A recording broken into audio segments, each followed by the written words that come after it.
নমস্কার বন্ধুরা। তো আপনাদের জন্য আমি আবার একটা স্পেশাল ভিডিও নিয়ে চলে এসেছি। আমি কয়েকদিন আগে একটা ভিডিও বানিয়েছিলাম যেখানে আমি আপনাকে বলেছিলাম রিয়েলমি C73 5G বলে একটা দারুণ ফোন আসতে চলেছে। এবার বলা যায় যে আর একটা ফোন আসবে যেটাই C73 এর আপগ্রেডেড ভার্সন হবে। ফোনটার নাম এক্সপেক্ট করা হচ্ছে যে হবে রিয়েলমি C75 5G, কেননা সেম ফোনটা চায়নাতে রিয়েলমি ভি সিরিজের মধ্যে লঞ্চ হবে। তো এই জন্য এই ভিডিওতে আমরা ডিসকাস করবো এই যে সাপোজ রিয়েলমি C75 5G বলে যে ফোনটা আসতে চলেছে, এটার পুরো ডিজাইন, স্পেসিফিকেশন আর প্রাইস, আর যে দামে লঞ্চ হবে তো সেই দামে সবচেয়ে বেস্ট অলরাউন্ড ডিভাইস হবে কি হবে না, এই ভিডিওতে আমরা এটা সম্বন্ধে আলোচনা করব।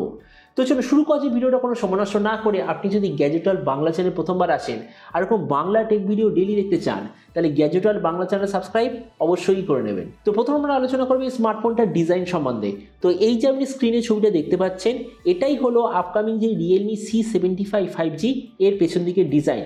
তার মানে আমরা বলতে পারি যে C75 এর মধ্যে যা যা কালার হবে, একটা কালার তো ডেফিনেটলি হবে ইয়েলো কালার, আর অবশ্যই এর সঙ্গে আপনি আরও ডিফারেন্ট অপশন দেখতে পাবেন। এর থিকনেস হলো 7.99 মিলিমিটার আর ওয়েট 197 গ্রাম।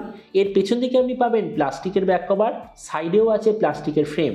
ডিসপ্লের দিক থেকে এতে আপনি পাবেন 6.67 inch HD plus 120 hertz IPS LCD display, তার সঙ্গে 240 হার্জের টাচ সামিং রেট, 600 নিটসের brightness, 20:9 aspect ratio, 93% screen to body ratio. আর ডিসপ্লের যে প্রোটেকশন সেটা হলো পান্ডা গ্লাসের ডিসপ্লে প্রোটেকশন। তার মানে সোজা কথা বলতে গেলে যে প্রাইস পয়েন্টে এটা লঞ্চ হবে সেই হিসেবে ডিসপ্লেটা ঠিকঠাক আছে। প্রসেসরের দিক থেকে এতে আপনি পাবেন Dimensity 6300 5G প্রসেসর। মানে দেখুন, এর যে প্রসেসর সেটা এখনো পর্যন্ত কনফার্ম হয়নি, কিন্তু বলা হচ্ছে যে এতে যে 5G প্রসেসরটা হবে সেটা আসলে 2.4 GHz ওয়ালা প্রসেসর।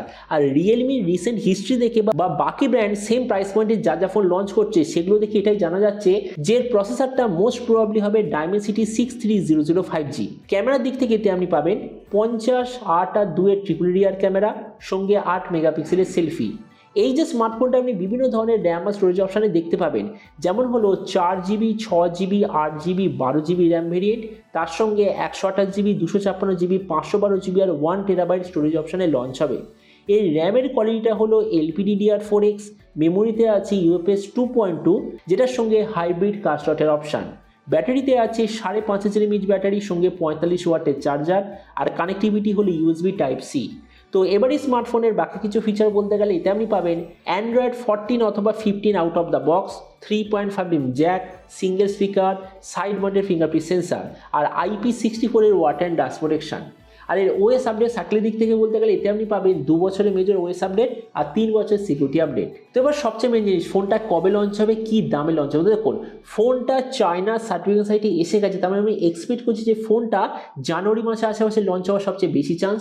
আর এরপর আমি যদি প্রাইস সম্বন্ধে বলি, তো দেখুন আমি এখনো পর্যন্ত খবর পেয়েছি ফোনটা যখন ইন্ডিয়ান মার্কেটে আসবে প্রাইস হওয়ার কথা 11,000 টাকার আশেপাশে। আর আপনাদের ভিডিওটা বাংলাদেশ থেকে দেখে থাকেন তো বাংলাদেশের লঞ্চ হওয়ার কথা যতদূর মনে হচ্ছে 25,000 বাংলাদেশি টাকার আশেপাশে বা নিচে।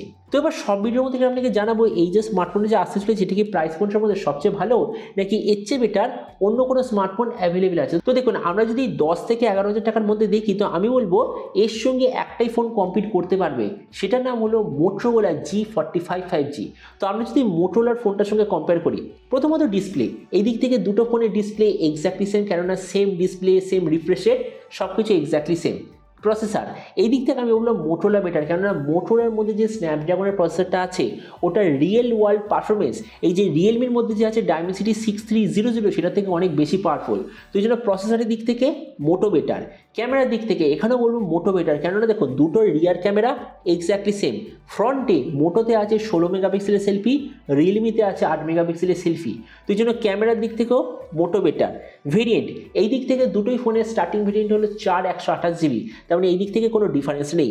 ব্যাটারি আর চার্জার, এই দিক থেকে রিয়েলমি বেটার, কেননা রিয়েলমিতে কি আছে 5.5 mAh ব্যাটারি, 45 ওয়াটের চার্জার, আর মোটোতে কি আছে 5,000 mAh ব্যাটারি আর যতদূর মনে হচ্ছে 20 ওয়াটের চার্জার। তার মানে ব্যাটারি আর চার্জারের দিক থেকে রিয়েলমি বেটার। স্পিকার, এই দিক থেকে তো অবভিয়াসলি মোটো বেটার, কেননা দুটো স্পিকার, রিয়েলমিতে আছে একটা স্পিকার। আর OS আপডেটের দিক থেকে অলওয়েজ রিয়েলমি বেটার, কেননা 2 বছরের মেজর OS আপডেট, মোটোতে আছে 1 বছরের মেজর OS আপডেট।